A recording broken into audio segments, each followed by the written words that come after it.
पहली बात तो जो 26 जनवरी की आज मीटिंग चल रही है, सबको पता है मीटिंग में कोई फैसला नहीं होना, नहीं मानने की है सरकार, किसी कीमत पर नहीं मानने वाले ये। फिर आती है बात 26 जनवरी की। 26 जनवरी की कोई लास्ट डेट नहीं इस आंदोलन की भाई।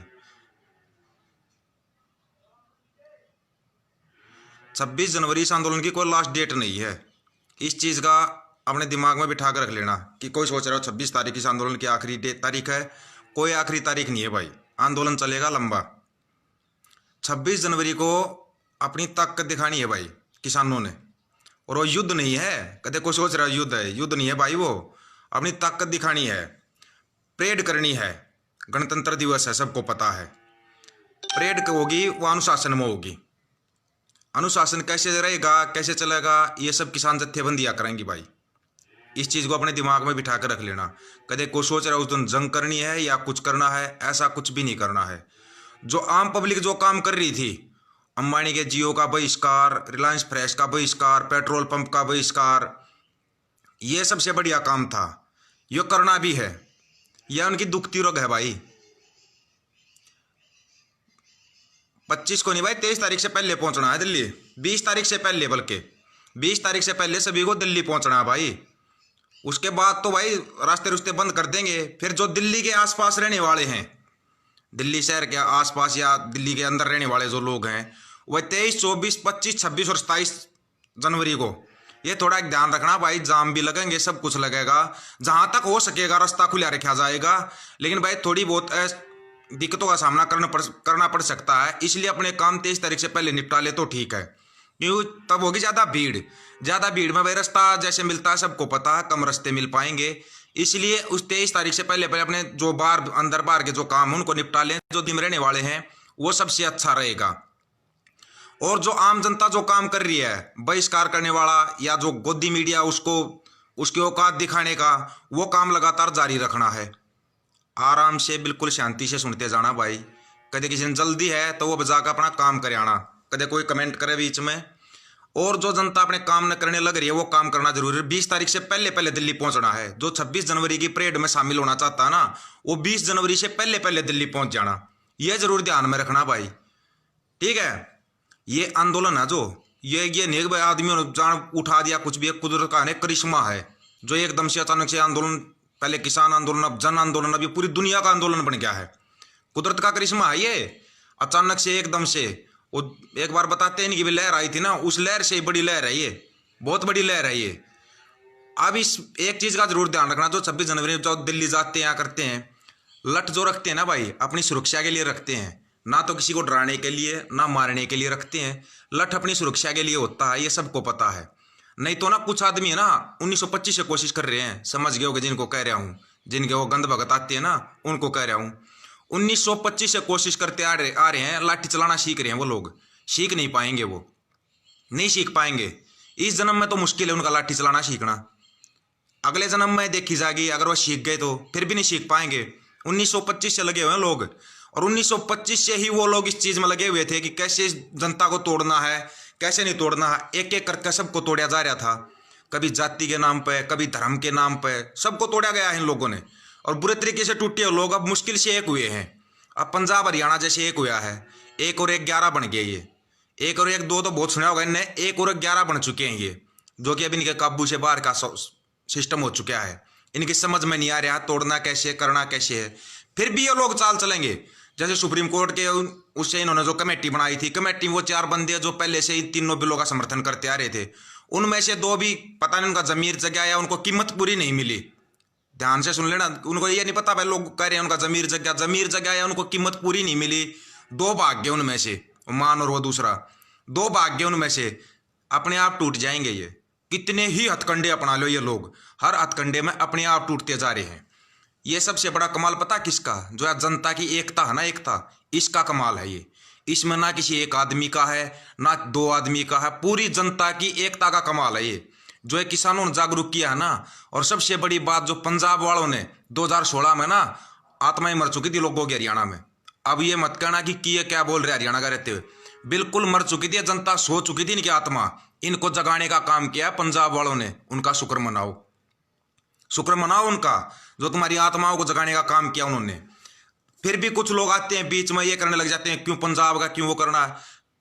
पहले से बोलते आ रहे ना, पंजाब हरियाणा का बड़ा भाई है, और जो अगुवाई करता है ना वो बड़ा भाई ही करता है। जो रास्ता दिखाने का काम करता है ना, मार्गदर्शन का जो काम करता है वो बड़ा भाई ही करता है।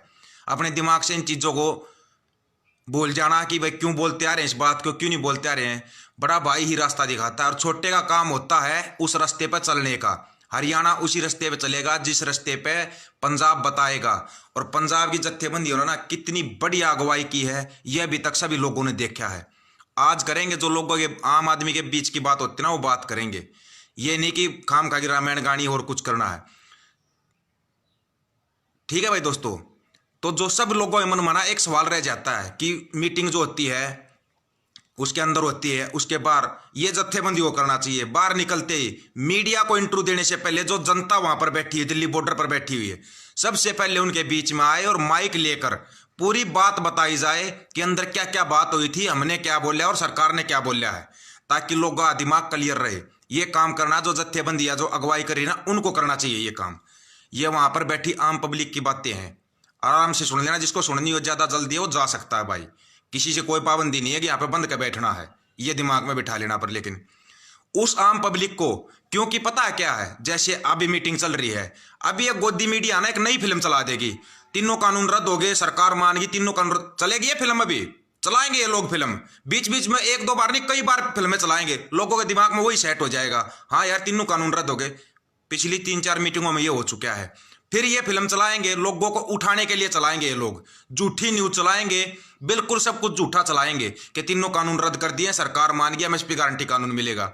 इस बात का ना वहां बैठे एक एक आदमी तक कैसे पहुंचाना है, आप लोग पोस्ट के थ्रू पहुंचाते हो या वो फोन करके बताते हो, जैसे भी बताना है आप लोगों ने बताना है। ये बात, ये काम है जो इधर पीछे बैठे हुए लोग ना, वहां पर नेट बहुत कम चलता लोगों का, आप फोन करके बताओ, वहां पर आपके जो साथी उनको फोन करके बता दो, कैसे भी बता दो। ये लोग झूठी फिल्म चलाएंगे सोशल मीडिया के ऊपर। मीडिया बिकाऊ है, सबको पता है। चैनल अंबानी और अडानी के हैं पूरे चैनल, तकरीबन चैनल उन्हीं के हैं भाई। 40 से ज्यादा चैनल उन लोगों ने खरीदे हुए हैं सिर्फ बीजेपी का झूठा प्रचार करने के लिए। उन लोगों के खरीदे हुए चैनल हैं, वो तो दिखाएंगे नहीं किसान के साथ क्या हो रहा है क्या नहीं हो रहा है। सोशल मीडिया पर थोड़ा बहुत दिखाते हैं, तो सोशल मीडिया पर भी इन लोगों ने बैन लगाया हुआ है। मेरा ही पेज, मैं ही बैन बैठा हूं उस पेज के ऊपर, अपने फोन से ना मैं लाइव कर सकता ना कुछ कर सकता। ये है गोदी मीडिया का कमाल। जो ये अंध भगत और गंध भगत बोलता हूं मैं, जिनको जो नेताओं के झंडे उठाते हैं, उनका कमाल है ये। इनकी बहुत बड़ी आईटी सेल है, उस आईटी सेल से ना आप लोग पार नहीं पाओगे, नहीं पार पा सकते, क्योंकि इनकी ना एक एक जिले में 25-25 हजार की आईटी सेल है भाई। ये बड़े सुनियोजित तरीके से चलते हैं, ऐसे नहीं कि इन लोगों ने एकदम से अचानक से देश को बर्बाद कर दिया। बड़े तरीके से देश को बर्बाद किया इन लोगों ने, एक एक करके बर्बाद किया है। पहले इन्होंने नंबर लिया किसका, सबसे फर्स्ट हिट नंबर लिया इन्होंने हिंदू मुसलमान। लोगों के मन में जहर बिठा दिया कि मुसलमान तुम्हारे को मारेंगे, हिंदुओं को मारेंगे। देश हिंदुओं का और हिंदुओं को मुसलमान मारेंगे। क्या डर बिठाया इन लोगों ने, वो डर ऐसा बैठ गया कि बच्चे के दिमाग में बैठ जहर भर दिया कि मुसलमान सिर्फ तुम्हारे को मारेंगे। आराम से सुनते रहना, अगर किसी बीच में ज्यादा जल्दबाजी हो जा सकता है, ज्यादा उसकी जरूरत नहीं, आराम से ध्यान से सुन सकते हो तो सुन लेना। ये डर बिठाया, बहुत सालों तक चला इनका, ये चलता रहा, हिंदू मुसलमान भारत पाकिस्तान चला इनका ये खेल, खूब चला। फिर इन लोगों ने देखा कि भाई पूरे देश पर राज करना था, अकेले हिंदू मुसलमान से तो राज नहीं होगा। फिर इन लोगों ने नया जहर उगाया, जातिवाद का जहर, जो लोगों के दिमाग में बड़े सुनियोजित तरीके से, बड़े ही बढ़िया तरीके से लोगों के दिमाग में भरना शुरू कर दिया कि भाई जाट को टारगेट किया, गुजरों को टारगेट किया, राजपूतों को टारगेट किया, सबको टारगेट करते आए एक एक करके, और बढ़िया तरीके से टारगेट किया। 2016 में सबने देख लिया हरियाणा की क्या हालत खराब कर दी थी इन्होंने, सीधा जाट को टारगेट किया था। अब इस आंदोलन के जरिए भी ये लोगों को ऐसे टारगेट करेंगे। इन्होंने जातिवाद का भी करके देखा भाई, इन्होंने बीच में चीन और पाकिस्तान को भी लेके आए, फंडिंग विदेश से हो रही है ये भी लेके आए, हर चीज को लेके आते हैं ये। इस चीज को समझना है इस आम पब्लिक को कि ये लोग करते कैसे हैं, कैसे लोगों के दिमाग में जहर भरते हैं, ये चीज समझनी बहुत ही जरूरी है। आंदोलन चलता रहेगा, लंबा आंदोलन चलेगा, जिस भाई को जैसे भी टाइम लगता है, लेकिन 20 जनवरी से पहले वहां पर अपनी हाजिरी जरूर लगाएं, और 26 जनवरी तक हर घर से एक बंदा 20 जनवरी से पहले 26 जनवरी की परेड के लिए दिल्ली बॉर्डर पर जरूर पहुंचे। ये मैसेज मैं आपको बार बार बताता रहूंगा ताकि इस मैसेज को आप ज़्यादा से ज़्यादा फैला सको। अब आते हैं इनके जहर भरने के तरीके को। जहर कैसे भरा जाता है, ये सबसे पहले टारगेट करते हैं जो ज़्यादा पढ़े लिखे समझते हैं ना अपने आप को, जो अंग्रेजी वगैरह बोलते हैं, उनको टारगेट करते हैं। उनके दिमाग में बड़े अच्छे ढंग से भर देते हैं, तुम्हारे से ज़्यादा अच्छे ना ये अनपढ़ जो ताऊ बैठे ना बॉर्डर पे, बहुत ज़्यादा हैं ये, तुम्हारे से काफ़ी कुछ जानते हैं ये, इनके दिमाग में नहीं भर पाई ये जहर, इसलिए ये दिल्ली बॉर्डर पर टिके हुए हैं। और जो पढ़े लिखे हैं ना वो अब भी यही बात बोलते हैं कि तीनों बिल बहुत बढ़िया हैं। तो फिर इसका मतलब तो सुप्रीम कोर्ट के जो वकील बोल रहे हैं ये तीनों कानून किसान के लिए नहीं, आम पब्लिक के लिए भी हानिकारक हैं। वो वकील कम पढ़े लिखे हैं, ये सोचना चाहिए, जनता को सोचना चाहिए ना। सोचने वाली जो बात है ना सिर्फ वो किया करें, काम की बात करनी चाहिए। मन की बात करने के लिए नहीं होता फोन या मीडिया, नहीं होती मन की बात करने के लिए, काम की बात करने के लिए होती है सोशल मीडिया और मीडिया। कुछ एक आदमी होते हैं जो अपनी लुगाई के तो हो नहीं सकते, वो देश के कहाँ से होंगे, वो फिर मन की बात आके मीडिया में करते हैं, होते हैं कुछ एक। और हमारे देश की बड़ी खासियत है ये, ऐसे लोगों को हम अपने देश का राजा बना लेते हैं फिर, कि बस यही करेगा वो, फिर मन की बात करने के लिए आएगा मीडिया में, और काम की बात तो करेगा नहीं। काम की बात आज तक की नहीं। कितने बढ़िया तरीके से रेलवे को बेच दिया, BSNL को बेच दिया, एयरपोर्ट को बेच दिया, लोगों को नौकरी से निकाल दिया, लेकिन फिर भी लोगों के दिमाग से एक चीज़ नहीं निकल रही, खिलेगा कमल ही। तो इसका मतलब लोगों के दिमाग में पूरी तरीके से कीचड़ भर चुका है, कीचड़ इतना भर चुका है कि वो कमल बार बार खिलता आ रहा है। 2014 में क्या किया, सैनिकों को मरवाया, बढ़िया प्लानिंग से इन्होंने उस बात को फैलाया कि हम इसका बदला लेंगे, ये करेंगे वो करेंगे, जम के बैठ गए। 2014 से 2019 तक लोगों का पूरा खून चूसा, इन लोगों ने पूरा खून चूस लिया। जैसे ही 2019 आया इन लोगों ने देखा अब तुम्हारे को कोई चुनेगा नहीं, नहीं चुनेगा, फिर टारगेट पर कौन रखे, सैनिक। हमारे देश की खासियत है, वैसे सभी ना सोशल मीडिया पे चिल्लाएंगे हम सैनिकों की इज्जत करते, लेकिन जिंदा सैनिक की इज्जत नहीं करते। ये दिमाग में बिठा के रखना, जिंदा सैनिक की यहाँ पर ना इतनी ज्यादा कदर नहीं करते जितनी लोग सोच रहे हैं। अगर जिंदा सैनिक अगर अपने मन की बात रख देगा ना, ये बताने लग जाएगा कि भाई ये गलत हो रहा है, तो उसको देशद्रोही गद्दार कहने में ज्यादा टाइम नहीं लगाते अपने देश के लोग। ये खासियत है इस देश की। हाँ, अगर वो सैनिक शहीद हो गया, मोमबत्ती उठाकर सबसे पहले चलेंगे, फिर उन लोगों को पुलवामा करवा दिया, उसके नाम पर फिर वोट मांगे। सैनिकों को पहले मरवाएंगे, अब यहां पर शहीद नहीं होता, यह है मरवाना, चाहे वो पुलवामा हो या गलवान घाटी हो, उनको मरवाएंगे जबरदस्ती, फिर उनके नाम पर वोट मांगेंगे। ये तो सैनिकों के नाम पर राजनीति कर सकते हैं। एक सैनिक अगर जायज सवाल करे तो वो देशद्रोही। कौन सी किताब में पढ़ के आते हो अब आप लोग, थोड़ा बताना जरूर भाई, ठीक है ना। आज कोई जल्दबाजी नहीं है मेरे को, अगर किसी को जल्दबाजी है ना तो अपना काम कर सकता है, मेरे को कोई जल्दबाजी नहीं है। आराम से बताओ ये इतना जहर कैसे भरा गया लोगों के दिमाग में। घूमता मैं भी हूँ, हर जगह घूमता हूँ, हर जगह देखता हूँ भाई, कभी टिकरी बॉर्डर पर, सिंधु बॉर्डर पर, वैसे गाँव में भी जाते हैं। जो ज्यादा पढ़ा लिखा मिलता ना उसी के दिमाग में सबसे ज्यादा कीचड़ भरा हुआ क्यों है, ये समझ से बाहर की चीज हो रखी है। उसको आराम से ना, जो ज्यादा पढ़े लिखे हैं, आराम से अपने गाँव में गवांड में जो बड़े बूढ़े हो ना, 70 साल के, 80 साल के, 90 साल के जो बुजुर्ग हैं, उनके पास बैठा करो घंटा 2 घंटा, वो तुम्हारे को आराम से समझाएंगे। जो कीचड़ है ना तुम्हारे दिमाग में भर चुका है, जो कीचड़ जिसके कारण कमल खिलता है बार बार, वो तुम्हारे दिमाग से धीरे धीरे साफ हो जाएगा। उसको साफ करने के लिए आपको बड़े बुजुर्गों के पास बैठना पड़ेगा, क्योंकि किताबों में तो पढ़ोगे ना, इतिहास ही चेंज कर दिया इन लोगों ने। माफी वीर तो यहाँ पर शहीद का दर्जा पा रहे हैं।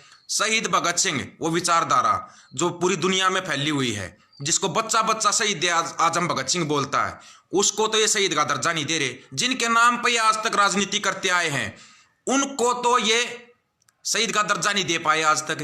क्यों? वो उनको तो फिर जब ये फंस जाएंगे, चारों तरफ से फंस जाएंगे, फिर ये बड़े बड़े महापुरुषों को और शहीदों को बीच में लेके आएंगे, लेके पक्का आएंगे। ये अपने दिमाग से निकाल देना कि ये उल्टे हट जाएंगे।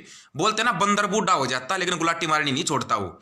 तो इनकी ये जो दिमाग में 1925 से लोगों के दिमाग में जहर भरते आ रहे हैं ना, इतनी जल्दी हार नहीं मानेंगे ये कुछ ना कुछ फिर लेके आएंगे, फिर लोगों के दिमाग में कचरा भरेंगे।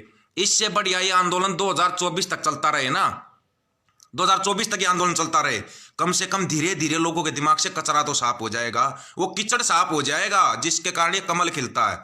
2 फूल बड़े खतरनाक होते हैं, अप्रैल फूल और ये कमल का फूल, दोनों खतरनाक है। दोनों जगह पर लोगों को मूर्ख बनाया जाता है, दोनों जगह पर लोगों को मूर्ख बनाया जाता है, चाहे वो अप्रैल फूल हो या कमल का फूल हो। जिसकी समझ में नहीं आ रहा, आराम से इनकी पूरी स्ट्रेटजी जो होती है ना, पूरी समझ कर देख लेना।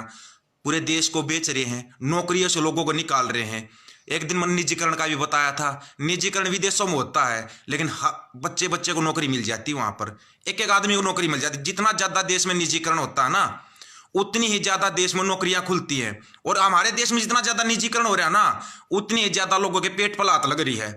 कौन सा निजीकरण हो रहा है? ये देश को बिल्कुल गुलाम बनाया जा रहा है। आराम से और ध्यान से हर एक एक चीज को समझ लेना। ये देश को गुलामी की तरफ लेके जा रहे हैं। अभी इनके बीच में रोड़ा एक ही अटका था। कौन सा? किसान। इनके पास खेती थी, ये आराम से कमा खा लेते थे, इनको ज्यादा नौकरी की जरूरत नहीं थी, पूरी दुनिया का पेट भर रहे थे। फिर इनकी नजर पड़ी कृषि के ऊपर। कृषि के ऊपर नजर पड़ने से पहले ना शिमला और ये, हाँ एक चीज और जो लोगों के दिमाग में पड़ी, बार बार कहते थे तुम धारा 370 हटा दी, धारा 370 हटा दी। आज वो धारा 370 का बताऊं तुम्हारे को कैसे हटा दी। शिमला में जितने सेब के बाग है ना, पूरे के पूरे अडानी के अंडर में है। जहाँ लोकल व्यापारी थे ना, वो 20 रुपए केजी सेब लेते थे। अडानी वहां पे गया, 22 रुपए केजी सेब खरीदे। अगले साल 23 रुपए केजी सेब खरीदे। 2 साल में वहां के लोकल व्यापारी खत्म हो गए। अगले 3 साल के बाद अब अडानी बोलता मैं तो 5 रुपए केजी सेब लूंगा। अब लोकल व्यापारी खत्म हो गए, वो व्यापारी सेब लेके कहाँ जाए? घर में रखेंगे, खराब होगी, 5 रुपए केजी देनी पड़ती है। वही सेब आपके पास 100 रुपए केजी आ रही है। ये है इनका फंडा। 370 जो हटाई थी जम्मू कश्मीर में, वो हटाई थी इन लोगों ने अंबानी और अडानी के लिए। वहां पर सेब के गार्डन है बड़े बड़े, सबको पता है इस चीज का। जम्मू कश्मीर में सेब के गार्डन है बहुत बड़े बड़े। वो अंबानी अडानी के लिए ना, वो 370 अंबानी अडानी के लिए हटी थी। लिया किसी ने वहां पे प्लॉट जाके ले लो ना। किसी ने नौकरी ली J&K में जाकर, लोकल में नौकरी ली किसी ने? नहीं, पूरी की पूरी नौकरियां J&K के लोगों को मिलेगी, समझ गए। और वहां के सेब के गार्डन अंबानी और अडानी को मिलेंगे। लेकिन गार्डनों से भी महंगी जमीन थी, हरियाणा पंजाब की जो कृषि लायक जमीन थी ना, इन पर भी इनकी नजर पड़ गई। अब इनको ये भी चाहिए, क्योंकि देश तो पूरा गुलाम बनाना है, पूरा देश तो गुलाम बनाना है ना। अब पूरे देश को गुलाम बनाना तो पूरे देश की जमीन चाहिए इनको। वो पूरे देश की जमीन कैसे मिलेगी? फिर ये लेके आए ये 3 कृषि बिल। कृषि बिल तो चलो ये 6 महीने पहले लेके आए हैं। इनके इतने बड़े बड़े ये मॉल बन गए जो अंबानी अडानी के, पानीपत के पास भी, हरियाणा वालों देख लेना, नौलथा के पास ही है। ये इतने बड़े बड़े मॉल इनके 2 साल पहले बन गए, अनाज गोदाम बनाने के लिए, गोदाम स्टोर ये 2 साल पहले बना लिए। ये कृषि बिल ये सरकार लेके आई है या अंबानी अडानी की परमिशन से आए हैं? अभी भी समझाना बाकी हो तो बता देना भाई, किसी की समझ में नहीं आया हो। कुछ भाई बोलते थे बड़ा फास्ट बोल जाता, आज बिल्कुल धीरे धीरे और आराम से समझाया है। अब कुछ भाई बोलते हैं मुसलमानों ने ना ये लगा दिया था अपना बिरयानी के लिए, लगा दी, स्टेज लगा दी थी, उनमें भी दिक्कत आ गई इनको। सबसे ज्यादा दिक्कत किसको आई पता है? जो भगत थे ना, उनको दिक्कत आई कि मुस्लिम बिरयानी के वो लगा रहे हैं, टेंट लगा रहे, क्यों लगा रहे हैं? खाना ही तो खिला रहे हैं दुनिया को। अरे तुम खिला दो, तुम अपना जाकर लंगर चला दो यार, अगर वो लंगर चला रहे हैं तो। क्योंकि इसमें ना जब से ये किसान आंदोलन चला है, एक बड़ी खास बात हुई, ना तो सेना पे अटैक हुआ, ना दूसरे देश ने अटैक किया, ना कहीं पे हिंदू मुसलमान का झगड़ा हुआ, ना कहीं पे जातिवाद का जहर फैल पाया। सलूट पंजाब वालों को जो पूरे देश को एक सूत्र में पिरो दिया। समझ में आया अब ये खेल कहां से चला था? अब समझ में आया किसान है ना पूरी देश को नहीं दुनिया को बचाने के लिए निकला हुआ है, इनके जाल से बचाने के लिए। ये था इनका पूरा खेल, जो आके किसान आंदोलन पर खत्म हो गया। क्योंकि ना इसमें भारत पाकिस्तान है, ना हिंदू मुसलमान है, सिख और किसान है। उसके बारे में बेचारे पढ़ के नहीं आए हैं, पढ़ा तो नहीं कभी इन्होंने तो किताबों में आज तक हिंदू मुसलमान ही पढ़ा था ना, भारत पाकिस्तान पढ़ा था। कुछ भी जुर्म करते थे राम की मूर्ति के पीछे छुप जाते थे। अभी भी राम की मूर्ति के पीछे छिप रहे हैं। चंदा चाहिए इनको राम मंदिर के लिए, राम मंदिर के लिए चंदा चला हुआ है। अब ये चीज गोबर भक्तों के दिमाग में बिठाओ, वो चंदा किसानों को दो ना भाई, ये किसान अपनी लड़ाई जारी रख सके। वो चंदा किसानों को क्यों नहीं दे रहे जो राम मंदिर के नाम पर? खाली घंटा बजाने के लिए है कोई उसमें? किसी किसी को लिया? अगर राम मंदिर बना रहे हो, हर जाति का वो होना चाहिए उस ट्रस्ट के अंदर, हर जाति का लिया है क्या? ध्यान से देखना कौन कौन है ट्रस्टी, ट्रस्टियों के बारे में पता लगा लेना। चंदा देने से पहले उनसे पूछना कि ट्रस्ट की जो टीम है ना, इसमें कौन कौन है, आपको समझ में आ जाएगा ये चंदा क्यों ले रहे हैं। इनके पूरे खेल को समझने के लिए ना आपको बड़े ध्यान से और दिमाग से सोचना पड़ेगा दोस्तों, नहीं तो ना समझ में नहीं आएगा इनका खेल। फिर इनके खेल को समझते रहोगे, आपस में लड़ते झगड़ते रहोगे। नीलम धन्यवाद बेबे। इनके खेल को समझने के लिए आपको बिल्कुल आराम से रहना पड़ेगा, शांति से रहना पड़ेगा। पता नहीं कौन कौन से इल्जाम लगाएंगे। जिंदा सैनिक को गद्दार घोषित करने में ये बड़ा टाइम नहीं लगाते, बड़ी जल्दी सर्टिफिकेट दे देते हैं। मेरे पास तो पता नहीं कितने सर्टिफिकेट है, पूरे सर्टिफिकेट लूंगा ना तो मेरा तो घर भर जाएगा। इतने सर्टिफिकेट देते हैं मेरे को, इतने सर्टिफिकेट दे देते हैं अंध भगत गंद भगत है। वो सर्टिफिकेट लेते लेते मेरा तो घर भर जाएगा उन सर्टिफिकेटों से। मेरे को तो नहीं चाहिए तुम्हारे सर्टिफिकेट। हाँ, अगर मैं मर जाता वहां पे बॉर्डर पे मर जाता ना, मैं सबसे पहले मोमती है ना ये गंद भगत उठाते मेरे नाम की। मत उठाना, क्योंकि पहले भी बॉर्डर पर रहे थे और ये दिल्ली वाला भी बॉर्डर ही है। अगर यहाँ पर उकचुक हो जाए ना, उकचुक हो जाए वहां पर, तो मेरे लिए मोमती मत उठाना। गंद भक्तों के लिए बोल रहा है। और भाई उठाओ तो मत उठाओ, गंद भक्तों तुम मोमती मत उठाना अगर किसी का कुछ हो जाए तो। तुम्हारा फर्जी राष्ट्रवाद है, फर्जी देशभक्ति है। तुम्हारे से अगर बैठ के पूछ लेना 52 सेकंड में तुम राष्ट्रगान को गा नहीं पाते। कौन से राष्ट्रभगत हो तुम? 52 सेकंड में कभी राष्ट्रगान गा के दिखा देना अगर इतने बड़े राष्ट्रभगत हो तो। अपनी है ना ये फर्जी राष्ट्रभक्ति रही है ना, ये सर्टिफिकेट देना रही है, निकाल दो दिमाग से। नहीं निकलता है ये पेज रहा, मेरे पेज पर मेरे को ब्लॉक किया, क्या सोचा लाइव नहीं आऊंगा? लाइव नहीं आऊंगा क्या मैं? लाइव फिर भी आऊंगा। तुम्हारी क्लास लेनी बहुत जरूरी है, क्योंकि धीरे धीरे बड़ी मुश्किल से ना 30-40% गंद भगत सिमटे हैं इस सोशल मीडिया से। ऐसे ही समेटना है इनको। इनका फर्जी राष्ट्रभक्ति ना इनको दे देनी है, बत्ती बना के इनके हाथ में दे दो, लो जाओ जाकर अपने घंटा बजाओ और अपने गुणगान गाओ। क्योंकि अब पूरा देश एक सूत्र में पिरोया जा चुका है। अब इस देश की अखंडता और एकता को तोड़ना तुम्हारे बस की बात नहीं है।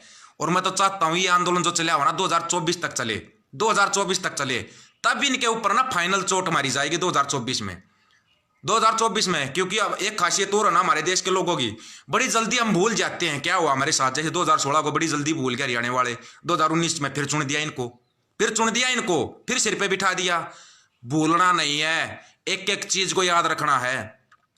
125 आदतें दे चुके इस किसान आंदोलन में, 125 दिमाग में बिठा के रखना। 125 आदतों को किसके लिए गए हैं? वो तुम्हारे लिए गए हैं, वो तुम्हारे लिए। उन 125 को अगर दिमाग से निकालोगे फिर तुम्हारा कोई फायदा नहीं किसी को समझाने का या कहने का। फिर तुम ऐसे ही मरोगे, फिर तुम्हारे गुलाम बनने से कोई नहीं रोक सकता, फिर पक्का गुलाम बनोगे।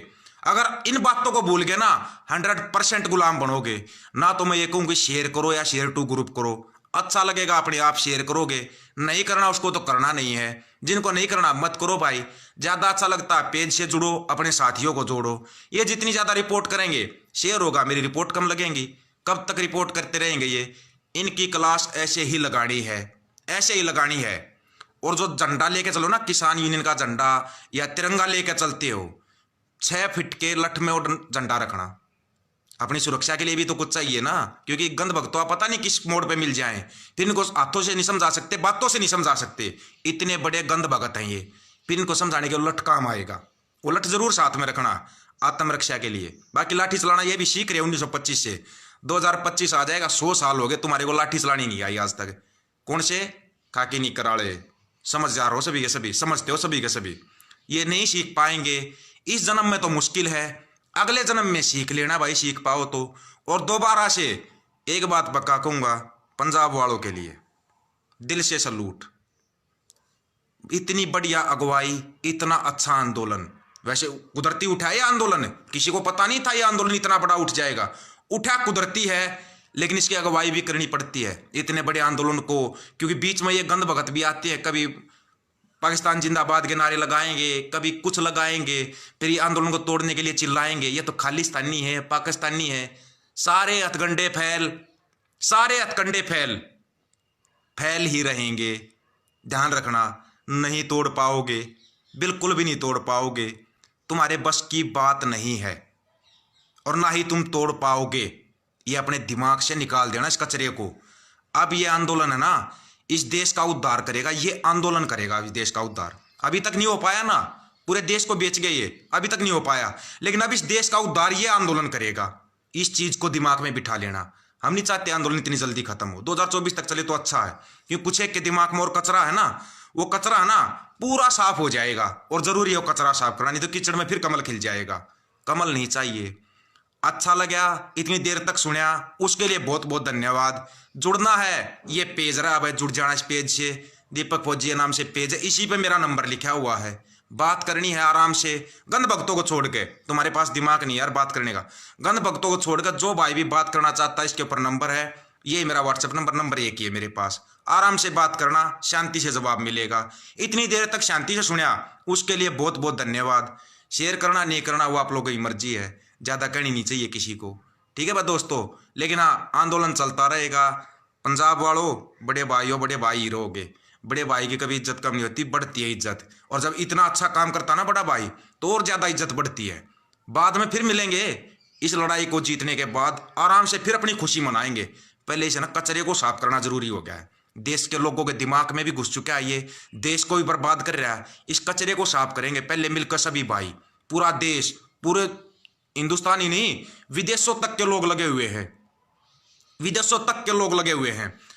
ऐसा वीडियो बार बार नहीं बनाया जाएगा। पूरा अगर समझ में आ गया हो तो ध्यान में रखना दोस्तों। राम राम भाई सभी को। और दोबारा फिर थल सेना दिवस की सभी को बहुत बहुत शुभकामनाएं।